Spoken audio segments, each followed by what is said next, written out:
Breaking news చూస్తున్నాం. MP అభ్యర్థుల జాబితాను విడుదల చేసింది కమలం పార్టీ. మొత్తం 107 మందితో 5వ జాబితాను విడుదల చేసింది. తెలంగాణ, ఆంధ్రప్రదేశ్ అభ్యర్థులను కూడా కమలం పార్టీ ప్రకటించింది. దీని ప్రకారం రాజమండ్రి నుంచి ఏపీ బీజేపీ చీఫ్ పురంధేశ్వరి పోటీ చేయనున్నారు. అనకాపల్లి ఎంపీ స్థానం నుంచి సీఎం రమేష్ పోటీ చేస్తారు. ఇక ఇటు తెలంగాణలో ఖమ్మం స్థానాన్ని తాండ్ర వినోద్రావుకు కేటాయించారు. ఎంపీ అభ్యర్థుల జాబితాను విడుదల చేసింది కమలం పార్టీ. మొత్తం 107 మందితో 5వ జాబితాను విడుదల చేసింది. తెలంగాణ, ఆంధ్రప్రదేశ్ అభ్యర్థులను కూడా కమలం పార్టీ ప్రకటించింది. ఇక దీని ప్రకారం రాజమండ్రి నుంచి ఏపీ బీజేపీ చీఫ్ పురంధేశ్వరి పోటీ చేయనున్నారు. అనకాపల్లి ఎంపీ స్థానం నుంచి సీఎం రమేష్ పోటీ చేస్తారు. ఇక ఇటు తెలంగాణలో ఖమ్మం స్థానాన్ని తాండ్ర వినోద్రావుకు కేటాయించారు. ఇక తిరుపతి నుంచి ఇవాళే పార్టీలో చేరిన వరప్రసాద్ కు టికెట్ లభించింది. ఇక తెలంగాణలో వరంగల్ నుంచి ఆరూరి రమేష్ కు టికెట్ కేటాయించారు. మోర్ డీటెయిల్స్ మా ప్రతినిధి శివ అందిస్తారు.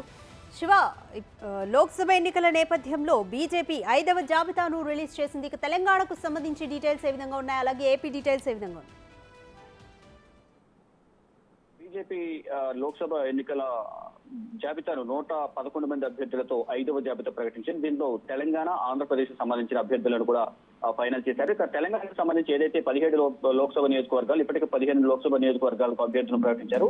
ఇక ఖమ్మం, వరంగల్ కు సంబంధించి కూడా ఖమ్మం తాండ్ర వినోదరావు, అలాగే వరంగల్ కు ఆరూరి రమేష్, వీరిద్దరు కూడా వేరే పార్టీ నుంచి వచ్చి బీజేపీలో జాయిన్ అయ్యారు. వారికి ఇద్దరికి కూడా ఇక్కడ ఖమ్మం నుంచి తాండ్ర వినోదరావుకు, వరంగల్ నుంచి ఆరూరి రమేష్ కు టికెట్లు కేటాయించారు. ఇక ఆంధ్రప్రదేశ్ సంబంధించి గత కొన్ని రోజులుగా కూడా సుదీర్ఘంగా 6 రోజుల పాటు ఢిల్లీలోనే మకాం వేసి ఇటు సోము వీర్రాజు కానీ, సత్యానందరావు, మరోవైపు ఇటు బీజేపీ ఏపీ అధ్యక్షులు పురంధేశ్వరి కూడా సుదీర్ఘంగా ఇక్కడ చర్చలు జరిపారు. 6 లోక్సభ నియోజకవర్గాలు ఎక్కడ తీసుకోవాలనే దానిపై కూడా సుదీర్ఘ మంత్రాలు జరిపిన తర్వాత ఫైనల్ గా ఈ రోజు ప్రకటన విడుదల చేసిన పరిస్థితి కనిపిస్తోంది. మొత్తంగా చూసుకుంటే కనుక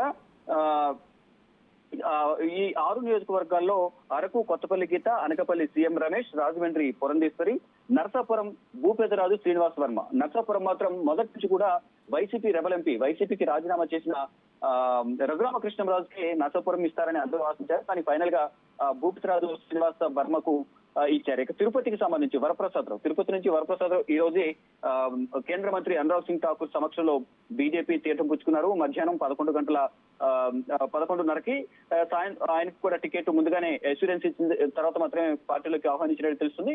వరప్రసాద్ రావు కూడా అక్కడ టికెట్ కేటాయించారు. ఇక రాజంపేట నుంచి మాజీ ముఖ్యమంత్రి కిరణ్ కుమార్ రెడ్డికి టికెట్లు కేటాయించారు. ఇక లోక్సభకు సంబంధించి మాత్రం మొత్తం 6 నియోజకవర్గాలు, అంటే ఎన్డీఏ కూటమిలో భాగంగా వారికి కొత్తలో భాగంగా ఇచ్చిన 6 లోక్సభ నియోజకవర్గాలకు సంబంధించి అభ్యర్థులను దాదాపు ప్రకటించారు. ఇక అసెంబ్లీ అభ్యర్థులకు సంబంధించి మాత్రం రేపు ఎల్లుండిలో దానిపై ఒక కీలక నిర్ణయం తీసుకునే అవకాశం కనిపిస్తుంది. ఆ అభ్యర్థులకు సంబంధించి 10 మంది నియోజకవర్గాలకు సంబంధించి అసెంబ్లీ నియోజకవర్గాల అభ్యర్థులను కూడా ఫైనల్ చేసినట్టు తెలుస్తుంది.